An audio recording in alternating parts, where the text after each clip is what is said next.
Hai, Assalamualaikum. Apa khabar semua? Seharapkan semua berada dalam keadaan yang sihat sejahtera bersama keluarga yang tersayang. Nama saya adalah Sir Siraj dan saya adalah guru sains tahun 3 anda. Sebelum kita belajar, saya nak pastikan semua berada dalam keadaan yang bersih. Kalau boleh tengok kanan kiri tu semua ada tak sampah. Barulah kita selesa nak belajar kan. Walaupun bukan dalam kelas, walaupun dalam bilik pun kita kena sentiasa berada dalam keadaan yang bersih sebelum menimba ilmu. Pada hari ini kita akan belajar tentang piramid makanan di Malaysia. Sebelum kita masuk topik kita, marilah kita sama-sama melihat objektif pembelajaran kita pada hari ini. Objektif pembelajaran kita pada hari ini ialah di akhir pengajaran dan pembelajaran, murid akan dapat menyenaraikan 4 aras piramid makanan di Malaysia. Sudah sedia semua? Kalau sudah sedia, marilah kita semua menadah tangan dan membaca doa sebelum belajar. Bismillahirrahmanirrahim. Allahumma aftah alaina hikmataka waishur alaina min khazaini rahmatika ya arhamar rahimin. Amin. Saya nak tanya, antum tahu tak apa itu piramid? Ya betul, antum mesti biasa nampak bentuk piramid ni kan? Salah satu piramid yang terkenal ialah piramid Giza. Kenapa piramid Giza ni terkenal? Sebab dia ialah salah satu daripada 7 keajaiban dunia.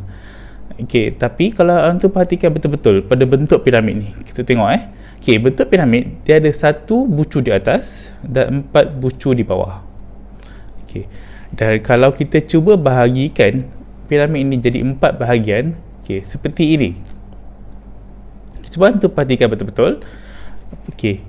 Piramid di bawah sekali kita bagi sebagai aras 1 dan seterusnya aras 2 dan seterusnya aras 3 dan paling atas adalah aras 4 kalau kita bagikan pada 4.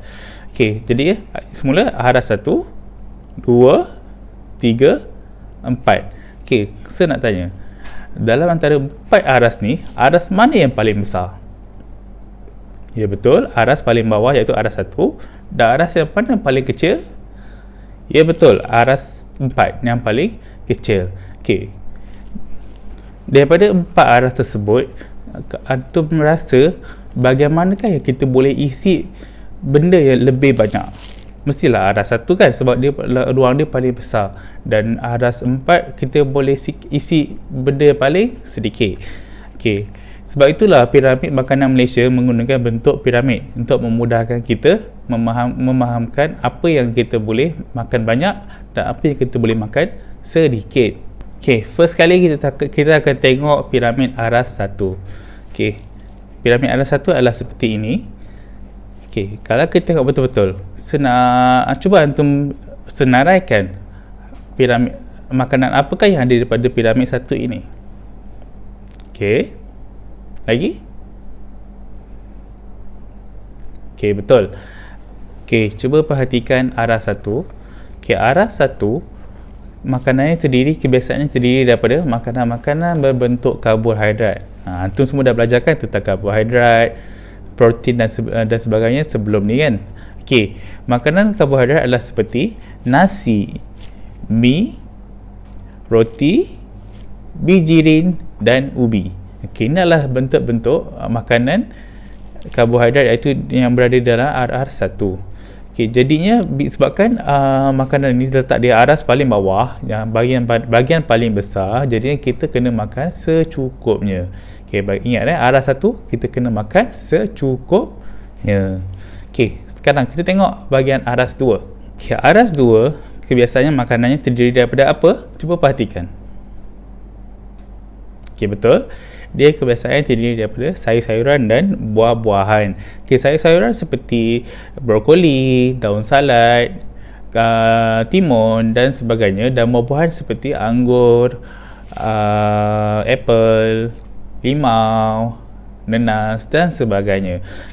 Jadi kan sebabkan makanan ni terletak di aras 2, jadi kita hendaklah makan ini lebih banyak. Okey, sayur-sayuran dan buah-buahan ni kita makan lebih banyak ya, sebab dia terletak daripada aras 2. Okey, sekarang kita perhatikan aras yang ketiga. Okey, aras ketiga lebih kecil ke lebih besar daripada aras kedua? Okey, sekarang kita cuba perhatikan makanan-makanan di aras 3. Okey, makanan aras 3 ni adalah makanan kegemaran Sir lah kebiasaannya, sebab dia terdiri daripada protein. Okey, makanan apa yang ada? Okey, betul. Ayam, ikan, lobster, daging, okay, dan juga produk-produk tenusu seperti susu ataupun keju dan sebagainya lah yang terdiri daripada produk tenusu. Okay, sebabkan makanan aras 3 ni terletak pada aras yang ketiga, jadi kita hendaklah makan secara sederhana, tak boleh terlampau banyak ataupun tak boleh terkurang. Kita kena makan sederhana sahaja bahagian ini ya. Okey, sekarang kita dah belajar aras 1, 2 dan 3. Okey, sekarang kita akan masuk ke aras yang keempat. Okey, sebabkan aras keempat dia berada pada piramid yang paling kecil, jadinya apa maksudnya di situ? Okey, betul. Jadi kita kena kurangkan makan makanan-makanan yang berada pada aras 4 ini. Okey, apa yang ada pada aras 4 ini ya? Okey, cuba perhatikan betul-betul. Okey, betul. Kebiasaannya terdiri daripada garam, minyak dan gula.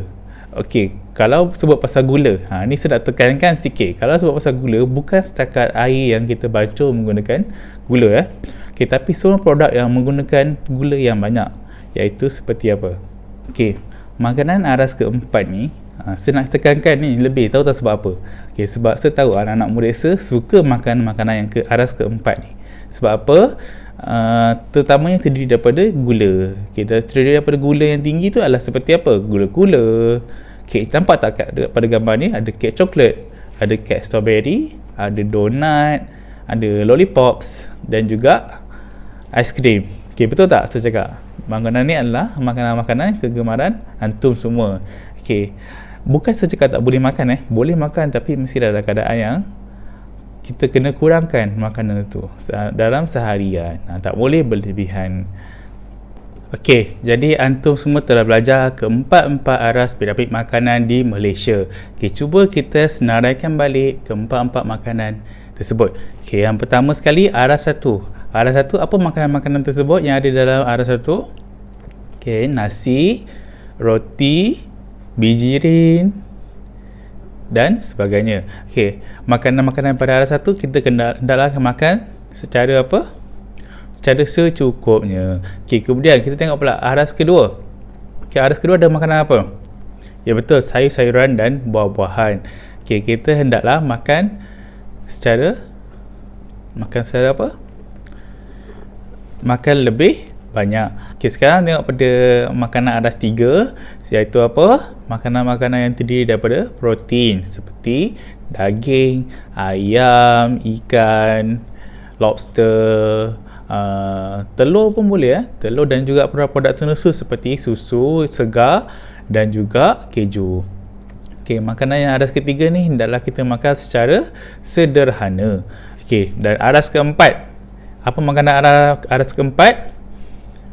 Okey, makanan aras keempat adalah seperti garam, minyak dan gula. Okey, gula tu macam-macam boleh jadi ingat tadi seperti apa? Kek, donat, aiskrim dan sebagainya lah. Okey, alhamdulillah telah pun kita tamat pembelajaran kita pada hari ini. Akan datang kita akan sentuh pula topik kenapa kita panggil sebagai piramid makanan Malaysia. Kenapa luar negara lain ke dengan Malaysia punya piramid makanan?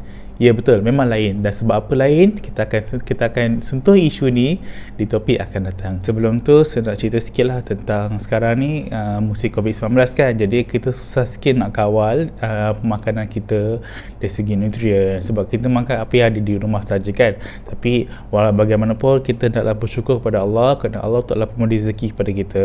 Walaupun di musim susah ni kita masih lagi boleh makan secukupnya, boleh kenyang, dan kita tak adalah kebuluran dan sebagainya. Alhamdulillah. Okey, sekian sahaja daripada saya. Assalamualaikum warahmatullahi wabarakatuh.